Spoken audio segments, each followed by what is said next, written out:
जय गौ माता। अब हाम्रो अभियान चाहिँ पृथ्वी सबैको साझा हो नि है, सबैलाई बाँच बचाउनुपर्छ भन्ने अभियान।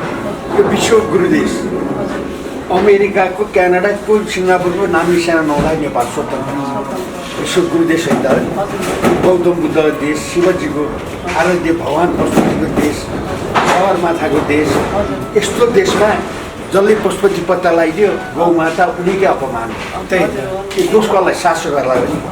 अहिले जसरी हजुरहरूले माया गरेर आएर आजीवन सदस्य बनिदिनुभयो, हामी यही भरमा आजीवन सदस्य बनिदिनुहोस्, अक्षको सदस्य बनिदिनुहोस्, भूमिदान दिनुहोस्, यिनीहरूलाई बचाउँ भन्ने अभियान छ। यो 84 लाख जीवमा उच्च कोटिको प्राणी बनाएर मानवलाई पठाएको। सबैलाई दया गरेर माया गरेर भनेर पठाएको। गौमाताले पशुपति पत्ता लगाइदिनु भयो। एयरपोर्टदेखि सबै गौचरण हो नि है। गौमाताले पत्ता लगाइदिनु भयो। होइन, मन्दिरले गर्दाखेरि, पशुपतिले गर्दाखेरि कोष भने नि, कोषमा आउनुभएका पदाधिकारी सबैलाई दोष लाउनु मिल्दैन। जिम्मेवारी लिएर राजनीति नियुक्ति भएर आउनेहरूले प्रहार गराए देख्दा त्यो गाईलाई प्रहार, हामीलाई प्रहार होइन नि, उहाँहरूको परिवारमाथि प्रहार हो। यो भन्चुमाथि होइन र? पापको भारी बोकिराख्नु भएको छ। किन घाँस लिएर आउँछ बिहान 8 बजे, एक टिप घाँस लिएर आयो भने राति 9 बजे भनेपछि हेर्नुहोस् त 13 घन्टामा बल्ल घाँस छिराउन पाइन्छ। घाँसलाई चाहिँ एउटा छुट दिन पाए हुन्थ्यो। अरू त्यो ठुल्ठुलो ट्रकहरू भन्दा गिटीसिटीको हुन्छ नि त्यस्तो होइन। उहाँहरूलाई होइन, उहाँहरूको मन परेका मान्छे सबै आउँछ। यहाँ त म यहाँ अनुरोध के गर्न चाहन्छु भने पशुपति मन्दिरको नजिक जसले आराध्य भगवान् पशुपतिनाथ पत्ता लगाइदिनु भयो, शिवले किन गोरुलाई मन पराएको? शिवका वाहन र गौमाताले दुःख पाउनु भएको छ। पशुपतिको मन्दिर नजिकै नन्दी सेवा स्थलमा अब यहाँ कोषका पदाधिकारी सबैलाई दोष होइन, जिम्मेवारी सदस्य सचिवज्यू, कार्यकारी जो भएर आउनुभएको छ, डाक्टर मिलन हुनुहुन्छ, उहाँले त गाईलाई यति खेल गरिदिनु भयो। होइन, म एकदम धार्मिक भन्नुहुन्छ, कस्तो धार्मिक थाहा भएन। गाईले ल्याएको घाँस रोकिदिनुहुन्छ, कसरी धार्मिक हुनुभयो?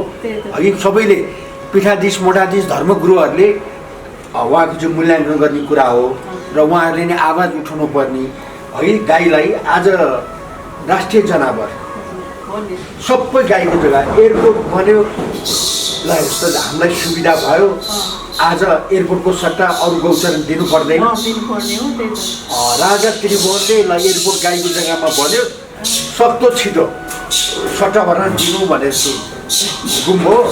राजा स्वर्गीय भएपछि या कसैले न उहाँको परिवारले मतलब गर्नु, न नेताहरूले मतलब नगरेर उच्च कोटिको प्राणी हो मानव भने सबैलाई दया गर्नु, माया गर्नु, सबैलाई बचाउनु भनेर हामीलाई पठाएको हो। यो कसैलाई मैले अहिले गरेर राखेको रिस रागले होइन। तपाईँहरू जति पनि पशुपति क्षेत्र विकास कोषमा जिम्मेवारी भएर आउनुभएको छ, तपाईँहरूमा मानवता हराए भन्छु म चाहिँ। यदि भन्दाखेरि तपाईँहरूले जति रिस गरे नि गर्नुहोस्, किन आफ्नो सन्तानलाई नै तपाईँहरूले चाहिँ प्रहार गर्नुभएको हो। यो गौमातालाई खाने कुरा रोक्ने भने त कति अन्याय हो भनेदेखि उहाँहरू जस्तै अहिले आएर स्वामी रेग्मी उहाँको छोरी सुन्दरराज रेग्मी, उहाँ सर र श्रीमान श्रीमतीले छोरी सम्झना कुमारी उपाध्याय, तीनजना आएर यो गाईलाई बचाउनुपर्छ, यिनीहरूलाई चाहिँ संरक्षण गर्नुपर्छ, हामी सदस्य बन्छौँ, दिनमा 1 कप चिया, आधा कप चियाको पैसा छुट्याउँछौँ भनेर यहाँ आएर सदस्य बनिदिनु भयो। उहाँहरूको परिवारको सबै सन्तानको प्रगतिको कामना, दीर्घायुको कामना, सफलताको कामना, गौमाता जिउँदो देउता हुन आशीर्वाद पक्कै लाग्नेछ। हजुरहरूले हामीलाई चाहिँ यसो स्थान दिनुभयो, हामीलाई खुसी लाग्यो। यहाँ आउन पाइयो, दुई पाइला भए पनि यसो राख्न पाइन्छ, सदस्यको नाताले यसो पाइन्छ, गर्न पाइन्छ, खुसी लागेको छ मलाई। सबैजना आउनु होला, म यही अनुरोध गर्छु।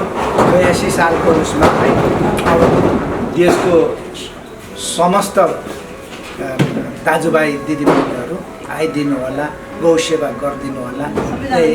यही मेरो